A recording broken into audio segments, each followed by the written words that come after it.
Bonjour, je vais vous demander toute votre indulgence parce que c'est la première fois pour moi que je m'exprime en public. Le petit PowerPoint que j'ai réalisé est vraiment sur la base de la clinique que j'ai pu vivre depuis 2 ans et demi avec les résidents de la masse. C'est absolument pas exhaustif, hein, tout ce que je vais vous présenter. Donc en principe général, évidemment, vous le savez, dans le locked-in syndrome, le tronc cérébral est touché et il va être indispensable à l'exécution motrice. Donc au niveau évidemment de tout ce qui va être praxie bucco-faciale et déglutition, il va y avoir du coup des troubles associés. Il ne faut pas oublier aussi la sensibilité et les réflexes qui peuvent être concernés et qui, en partie, justement, avec la déglutition, va avoir une grande importance aussi, hein. Tous les réflexes ne seront pas en place aussi rapidement et aussi efficacement que ce qu'on pourrait avoir envie. Donc, ça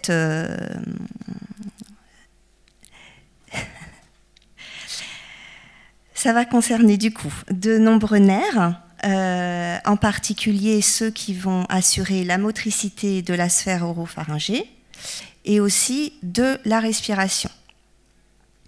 Donc tous les symptômes que vous allez avoir vont être très différents les uns des autres et particulièrement aussi la récupération que vous allez pouvoir avoir. Moi, au sein de la masse, j'ai pas un seul résident qui a exactement les mêmes symptômes que son voisin. Hein, donc dans le principe de rééducation que je vais leur proposer, je vais vraiment partir de ce que chacun peut faire. Et puis, on va essayer d'avancer de manière complètement individualisée.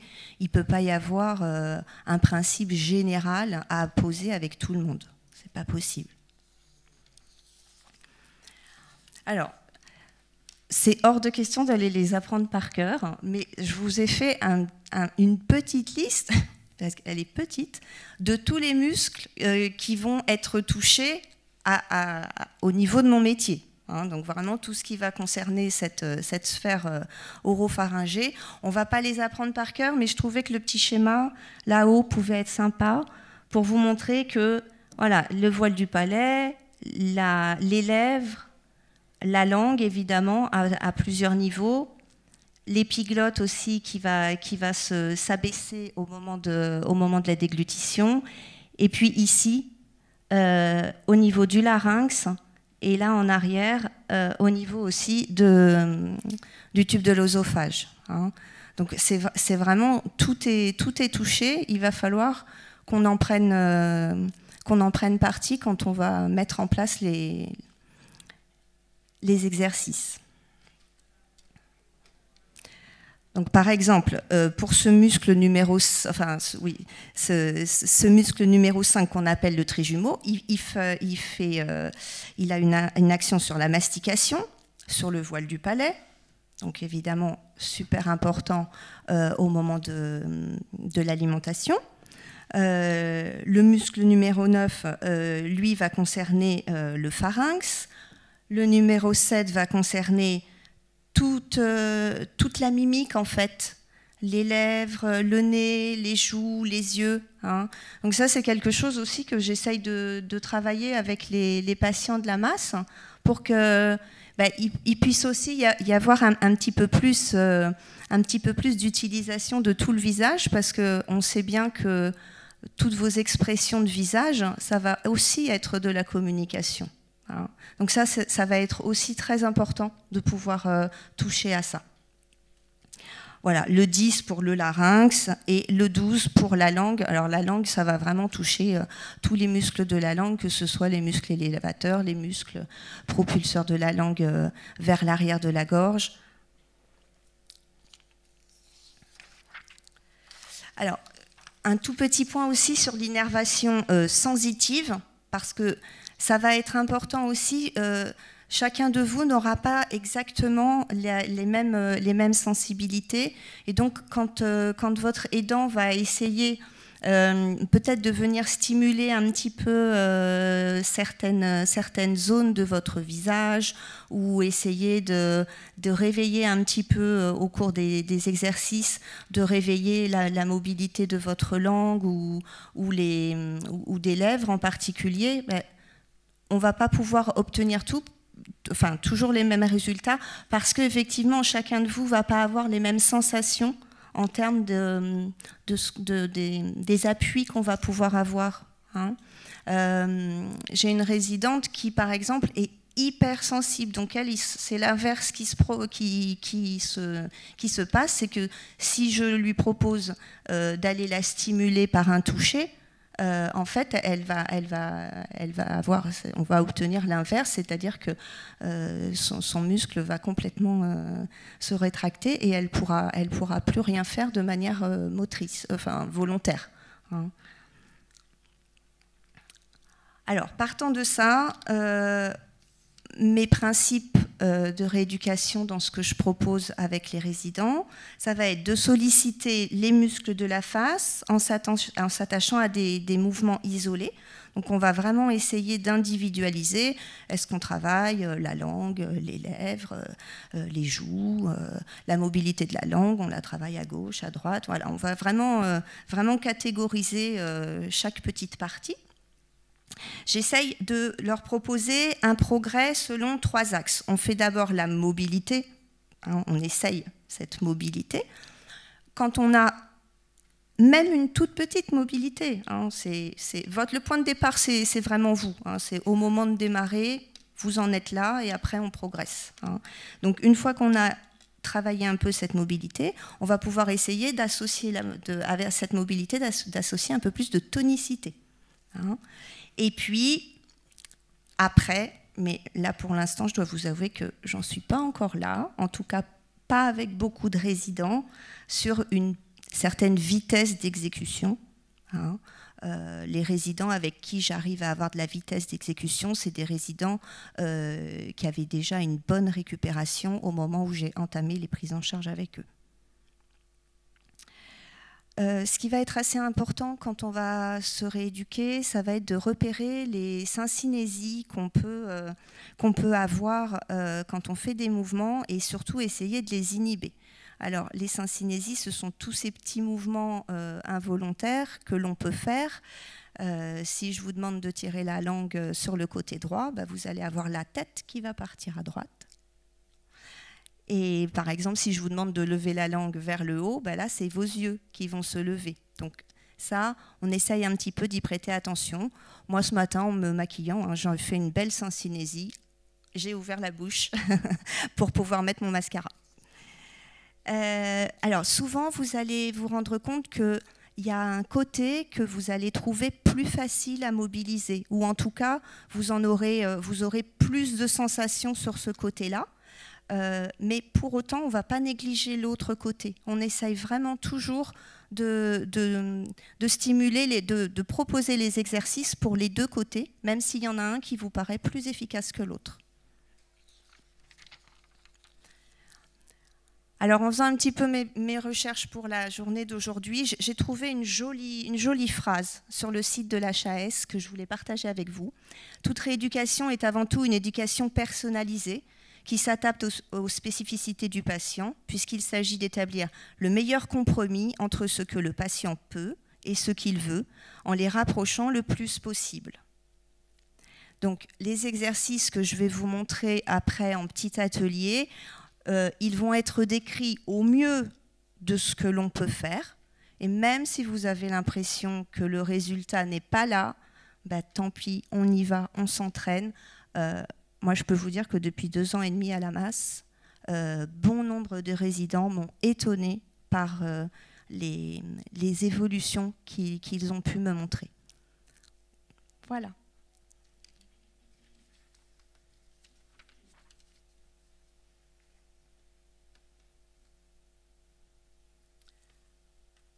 On peut peut-être passer... Alors, je ne sais pas qui est ma collègue pour qu'on scinde le... À moins qu'il y ait des... Excusez-moi, il y a peut-être des questions. Non. Peut-être on verra ça sur les ateliers. La collègue kiné, du coup, voilà, on se...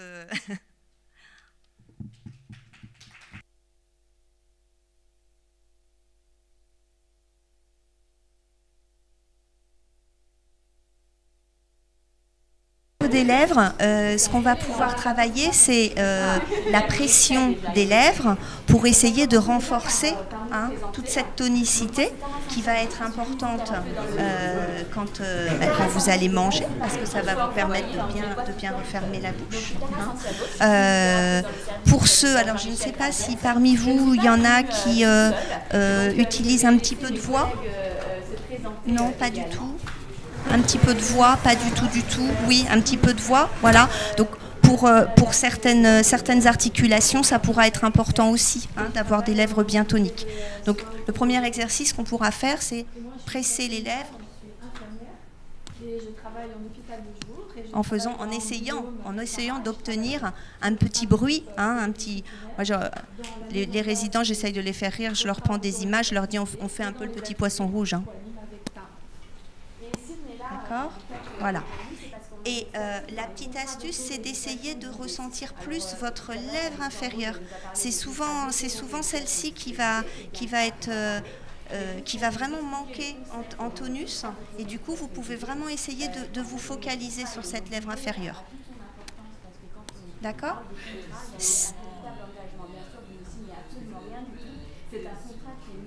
Nasal, ouais. Alors ça, je vais en parler au moment du voile du palais. Ça, c'est ma bête noire, parce que la déperdition nasale, c'est compliqué de la travailler. Ouais.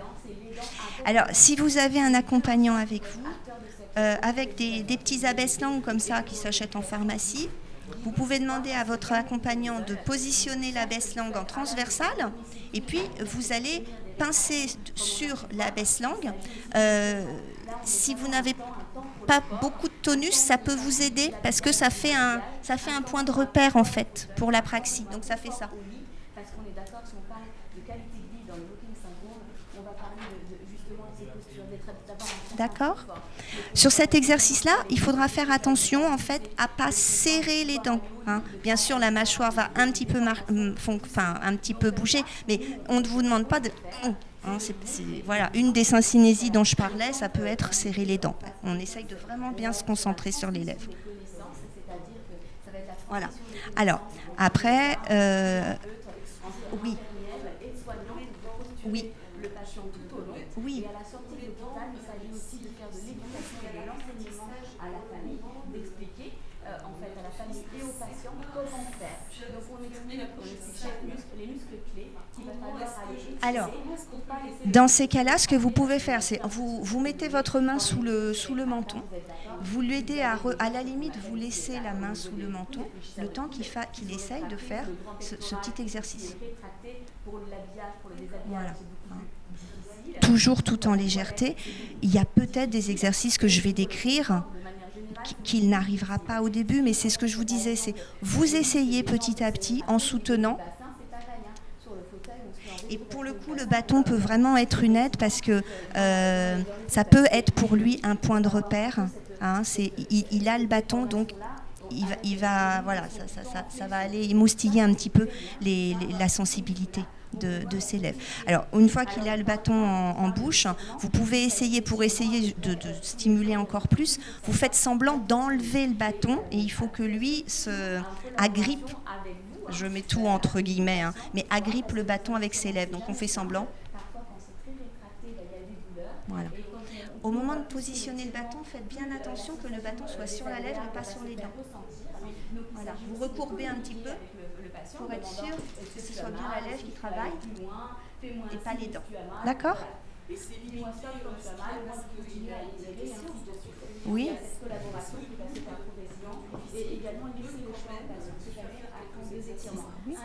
Ouais. Il est très fatigable. Peut-être. Bah voilà, on y va. À la limite, j'ai envie de dire, il vaut peut-être mieux travailler un petit quart d'heure tous les jours plutôt que d'essayer de se faire une grosse séance d'1 heure une fois par semaine. Ça n'a aucun intérêt. Franchement, la grosseur de travail une fois par semaine n'a aucun intérêt. Alors, je suis le docteur Ron, je travaille avec Marjolaine Baud, qui est médecin généraliste actuellement en poste d'assistance? Eh ben, c'est ce que je vous disais. Moi, vraiment, là, depuis 2 ans et demi, il y a des patients avec qui je travaille qui ont des petites choses qui se remettent en place, alors que ça fait des années qu'ils ont leurs troubles. Hein. Voilà. Donc oui, ça vaut le coup.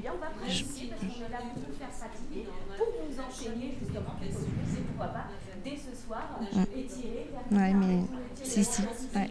Mais je vous assure, vraiment. Enfin, moi, je suis étonnée parce que moi, je suis arrivée dans cette maison où on me disait effectivement, bah, voilà, j'avais le 18 mois après AVC, 2 ans peut-être, et puis après, bah non, après, non, bah après, si. Alors, c'est pas, il fera jamais comme vous et moi, hein, mais moi, j'ai vu les progrès, vraiment.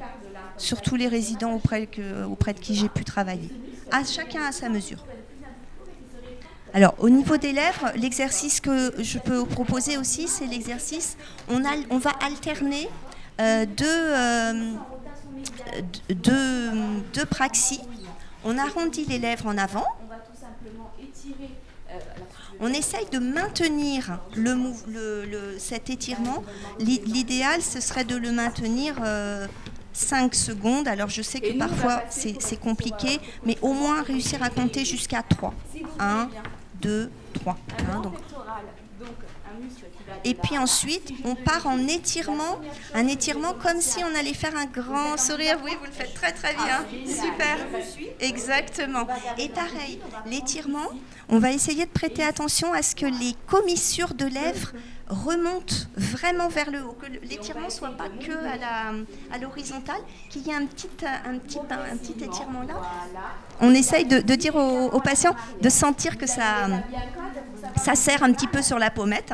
Hein, et pareil, on essaye de rester 5 secondes ou 1, 2, 3 avant de repartir en arrondi. Cet exercice-là, j'aime bien travailler l'alternance 3 fois. Hein, donc 3 fois en arrondi. Le bras vers le haut et vers l'arrière. Et un petit peu comme ceci, si c'est possible. On va venir tous vous corriger progressivement. Voilà. D'accord. Une petite parenthèse que j'aurais dû préciser avant. Je vous ai préparé un petit mémento de ces exercices qui sont loin d'être exhaustifs, mais vous aurez un petit mémento en repartant.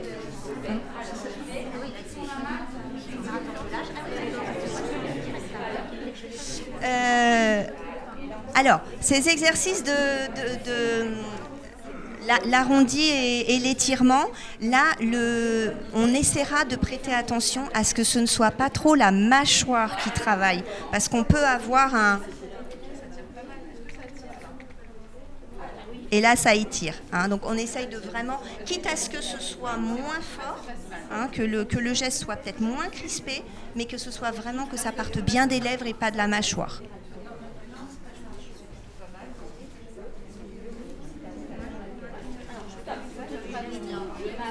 Alors, un autre exercice, toujours avec cette bouche qui va s'avancer.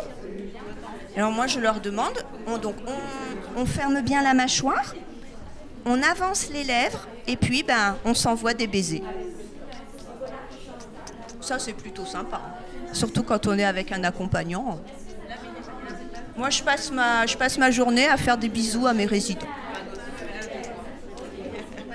Voilà.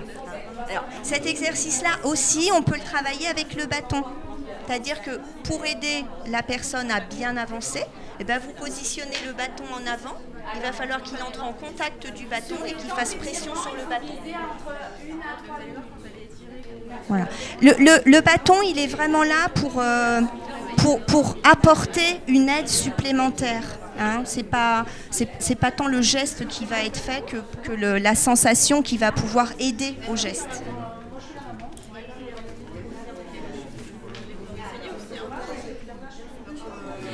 Alors, un exercice, je vais peut-être vous en parler après celui-là parce qu'en fait il retrace, je l'ai mis au niveau des lèvres mais en fait il retrace un petit peu tout, donc on en reparlera tout à l'heure. Ça c'était au niveau des lèvres.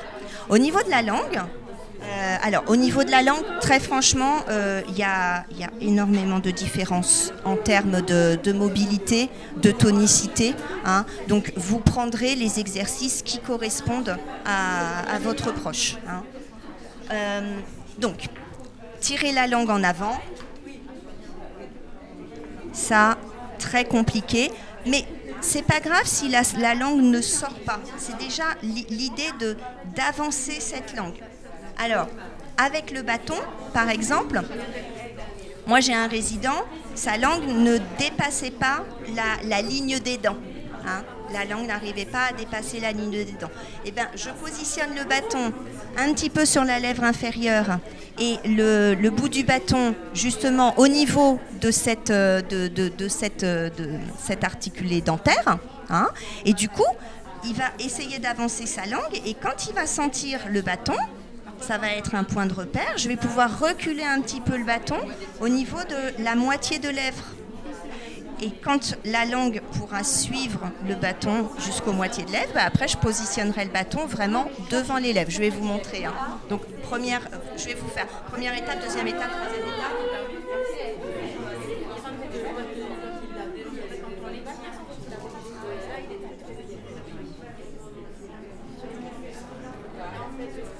D'accord ? Voilà.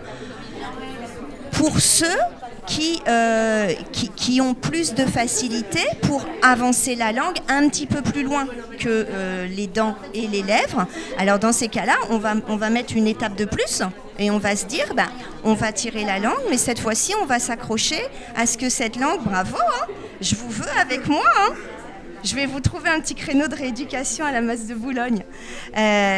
Du coup, là, comme l'étape de tirer la langue sera déjà positionnée, vous pouvez rajouter un cran en disant « Bon, maintenant, j'essaye de tirer ma langue, mais sans contact, ni avec les dents, ni avec les lèvres. »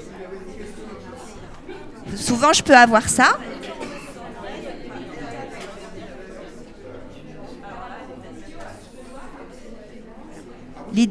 L'idéal, c'est que la langue réussisse à faire les exercices sans céder hein, d'une autre partie du visage. Mais ça, c'est l'idéal. Hein, et c'est ce que je vous disais au début. Hein, l'idéal, voilà. On sait où on est, mais on sait aussi d'où on part. Avec le bâton, pour travailler le tonus de la langue, une fois que vous aurez un petit peu travaillé la sortie de la langue, si vous voulez travailler le tonus, vous pouvez, du bout des doigts, en étant un peu souple, vous pouvez essayer de faire bouger le bâton avec la langue. Après, vous, en tant qu'aidant, vous amenez le bâton juste ce qu'il faut, suffisamment près pour que la langue soit en contact.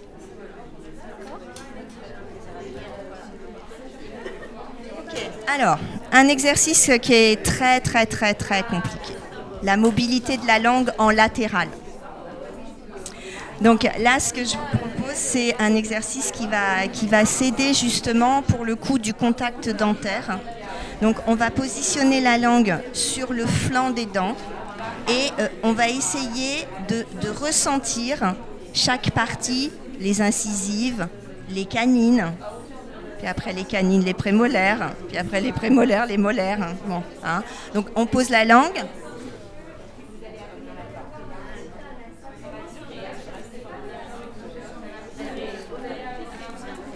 Et on essaye de sentir les dents. On fait ça vraiment tout doucement. Ce qui compte, c'est la sensation. Donc les incisives, on les sent bien coupantes, les canines un tout petit peu pointues, et puis les prémolaires et molaires, quand ça commence à être tout plat, là c'est qu'on est vraiment bien loin. Mais là, je vous dis bravo quand vous y arrivez. Hein. C'est a priori, pour beaucoup d'entre vous, beaucoup plus simple à gérer en bas qu'en haut. Parce que l'élévation de votre langue est souvent touchée et du coup, faire la même chose en haut, c'est encore plus complexe. Mais bien sûr, on essaye aussi. Hein.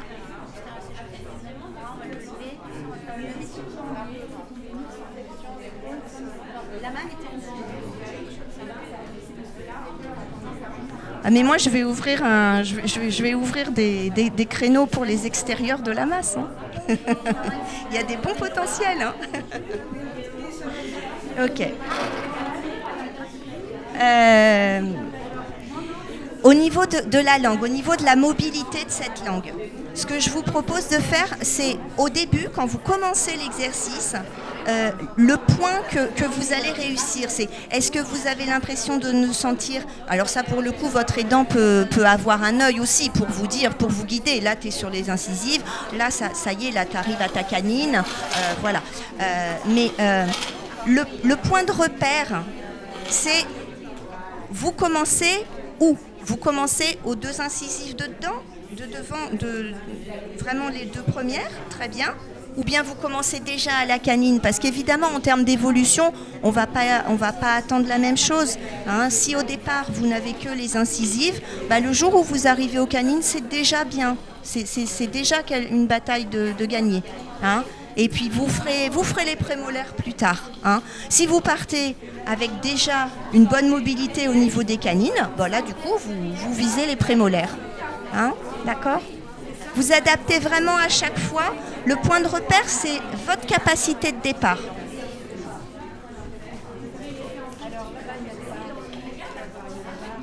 Alors, toujours cette langue. J'en ai fait beaucoup sur la langue parce qu'elle va vraiment être primordiale et au niveau de la déglutition et au niveau pour ceux qui veulent utiliser un petit peu leur voix. Hein, la langue, elle va être majeure pour l'articulation. Donc c'est l'exercice que j'appelle la caresse au palais.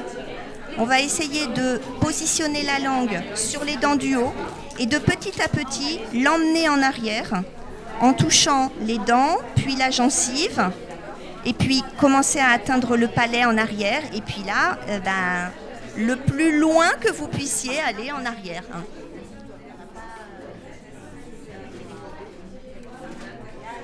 Donc ça, évidemment, c'est pour ceux qui arrivent à monter leur langue en haut. Hein. C'est pas...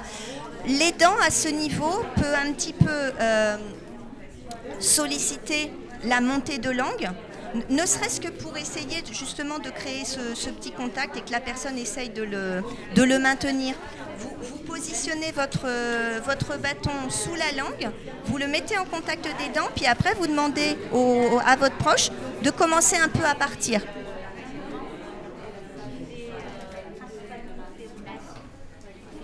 Voilà, le bâton est un soutien pour lever, et puis après, l'exercice se fait ou pas.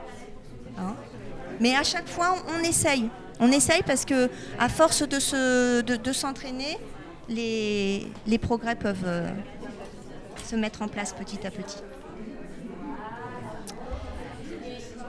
Alors, un dernier exercice au niveau de la langue que je trouve très intéressant au niveau de la déglutition, c'est d'essayer de coincer votre bout de langue entre les dents et de déglutir avec ce bout de langue qui est coincé.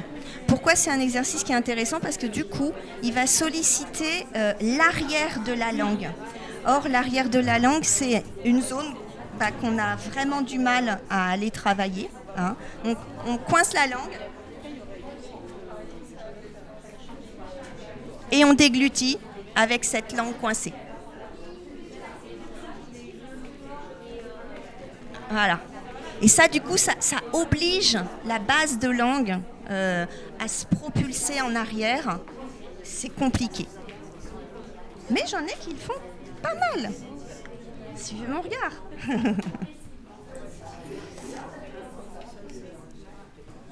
Ça va pour le moment? Ouais. Oui.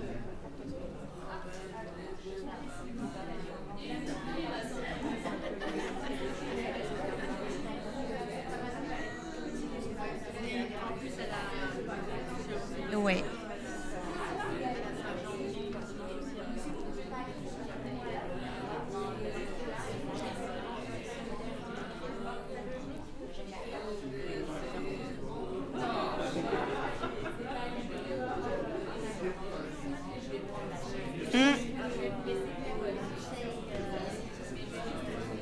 Et ça fait travailler. En fait, c'est ça.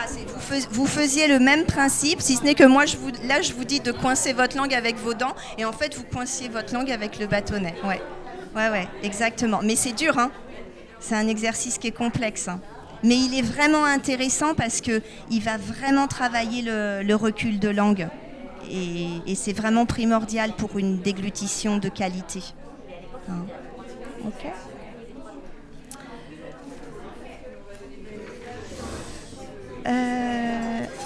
Alors,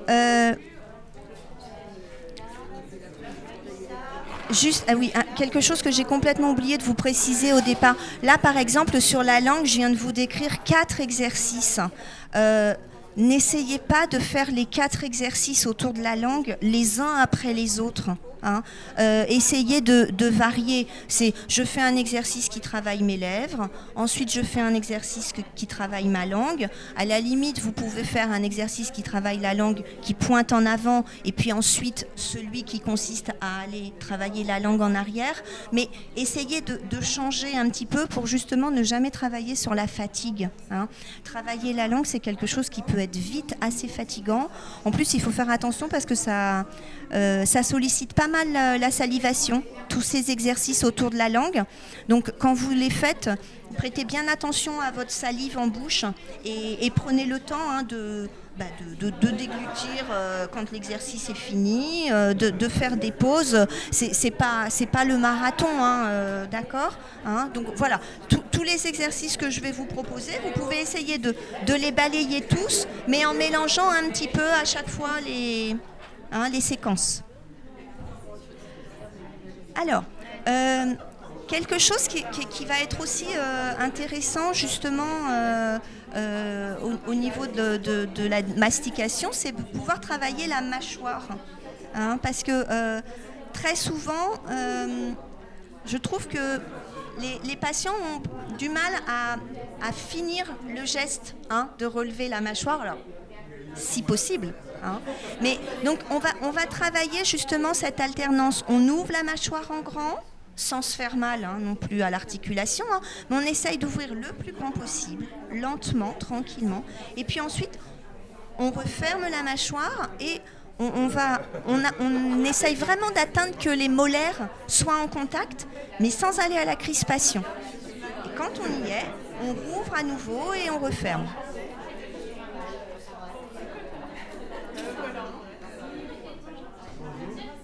Et quand on referme, on essaye de retrouver nos lèvres en contact. Hein, pas forcément crispées, mais que la fermeture de mâchoire corresponde aussi à un contact des lèvres.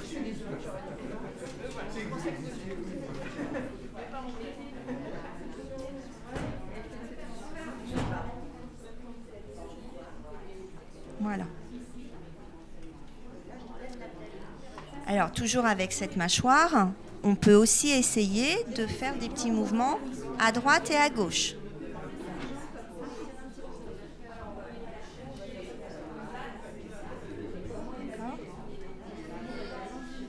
Et à la fin, une fois qu'on s'est bien entraîné sur le mouvement en haut, enfin ouverture, fermeture, droite et gauche, eh ben, on prend son envol, on part aux États-Unis, on met un gros bubblegum dans la bouche et puis on fait semblant de mâcher un chewing-gum. Mais alors à la manière bubblegum. Hein.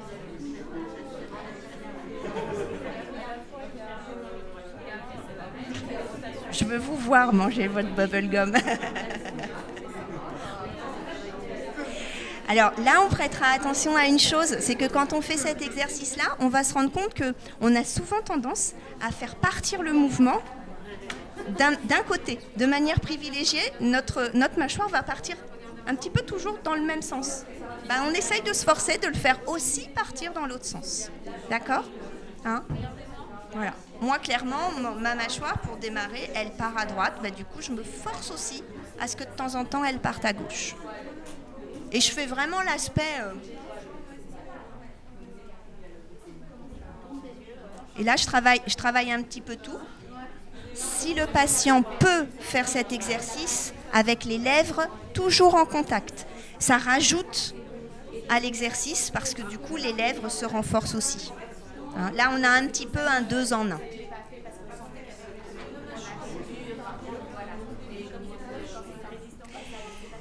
Alors, débloquer la mâchoire. Alors là, moi je travaille actuellement avec un résident qui a une mâchoire bloquée, mais là, c'est des gestes, c'est des massages internes.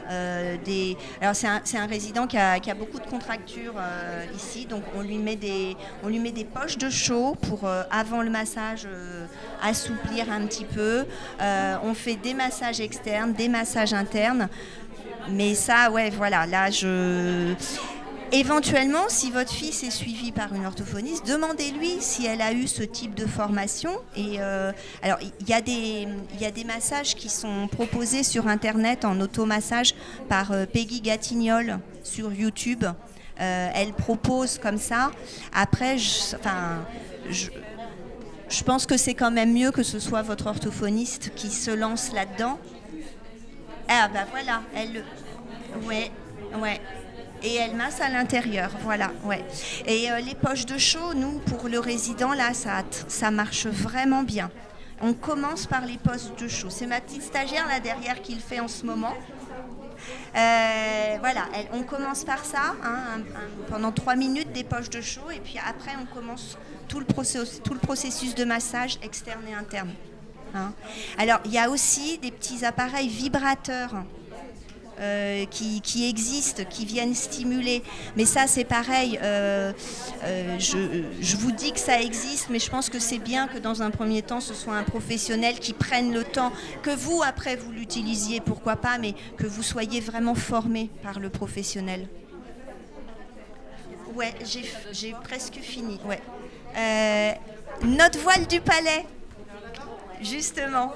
Alors, évidemment, le voile du palais, c'est compliqué d'aller le stimuler parce que c'est un peu comme la base de langue. Hein, c'est tellement loin. Puis le voile du palais, si on le stimule un peu trop fermement, ça crée le réflexe nauséeux. C'est pas terrible non plus. Donc, on essaye de retenir l'air qu'on respire. Alors, en gonflant les joues pour ceux qui peuvent, hein, mais voilà, essayez de retenir l'air, qu'il n'y ait pas de fuite d'air. Voilà. Hein. Ces fuites d'air, on peut les tester en mettant un petit miroir sous les narines. Hein. Si vous avez de la buée au niveau du miroir, ça veut dire qu'il y a de l'air qui est passé par votre nez. Hein. Si vous n'avez pas de buée, ça veut dire que l'air, il est passé par la bouche, mais pas par le nez. Hein. Donc ça, c'est un bon petit réflexe. Ce que vous pouvez essayer aussi, c'est travailler le souffle sur des petits objets. Hein. Travailler, souffler sur une plume, souffler... Alors, pour ceux qui ont une bonne pression de lèvres, souffler dans une paille pour faire des bulles. Parce qu'en fait, si vous avez une déperdition nasale, c'est un exercice, le souffle, qui va être très complexe. Hein. Alors, parfois, pour aider, moi, sur les résidents, je pince le nez au départ. Hein. Donc, la personne souffle. Et petit à petit, en fait, je vais relâcher ma pression. Et au cours de l'exercice... Le fait d'avoir ressenti comme ça la capacité à souffler, même une fois que j'ai complètement relâché la pression, la personne arrive à souffler. Pendant l'exercice, hein, je ne vous dis pas qu'un quart d'heure plus tard, elle va y arriver. Mais le fait d'avoir sollicité comme ça permet de... Voilà. Et c'est toujours l'entraînement. Hein, plus on va faire, et plus les progrès vont se mettre en place tout doucement. Jusqu'où, ça je ne saurais pas vous dire. Non.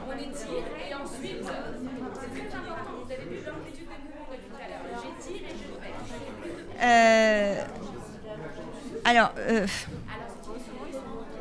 je voulais aussi, pour ceux qui ont un petit flux de voix, hein, je sais que ce n'est pas la majorité, mais pour ceux qui ont un petit flux de voix, je voulais juste vous faire un petit rappel sur le fait que plus vous allez réussir à avoir un contrôle sur votre respiration, hein, à vraiment pouvoir jouer un petit peu sur j'inspire, j'expire, j'inspire de plus en plus longtemps ou j'expire de plus en plus longtemps, j'essaye d'introduire des pauses. Tout ça, ça va avoir une action volontaire sur votre contrôle de la respiration. Et la respiration, c'est vraiment une des bases pour la voix. Hein.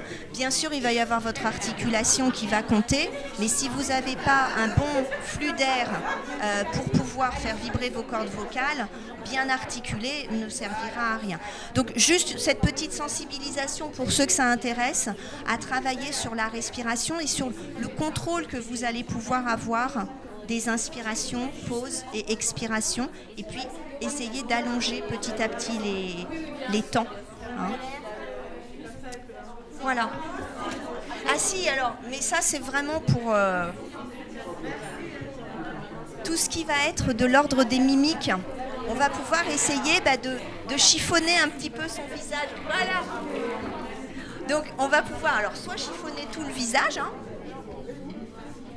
soit on essaye de faire que d'un côté.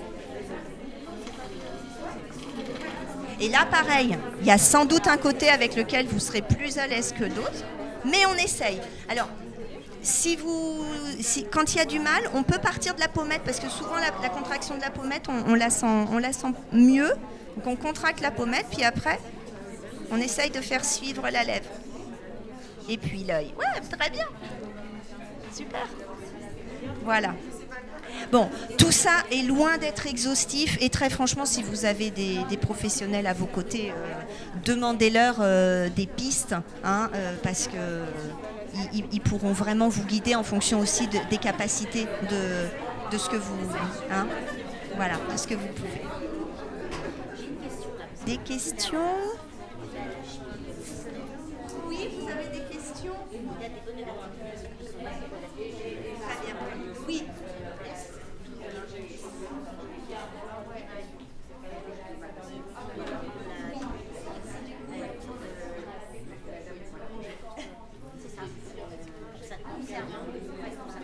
Oui. Parce que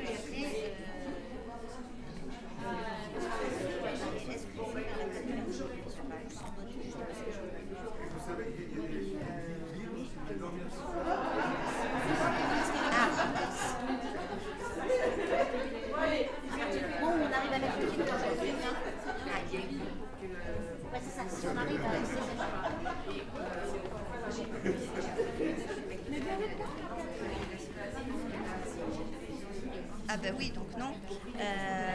Peut-être dans un premier temps, peut-être travailler peut-être avec une plume déjà pour bien travailler sur le contrôle.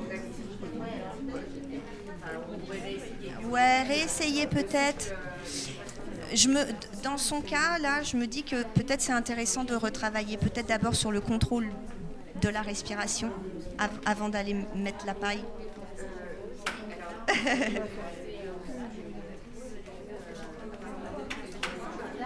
Ouais. Ouais. Mais justement, ça enfin, moi, j'ai travaillé avec des gens qui étaient de là et petit à petit, hein, on a réussi quand même à leur faire prendre un petit peu conscience de ce qui se passait au niveau abdominal.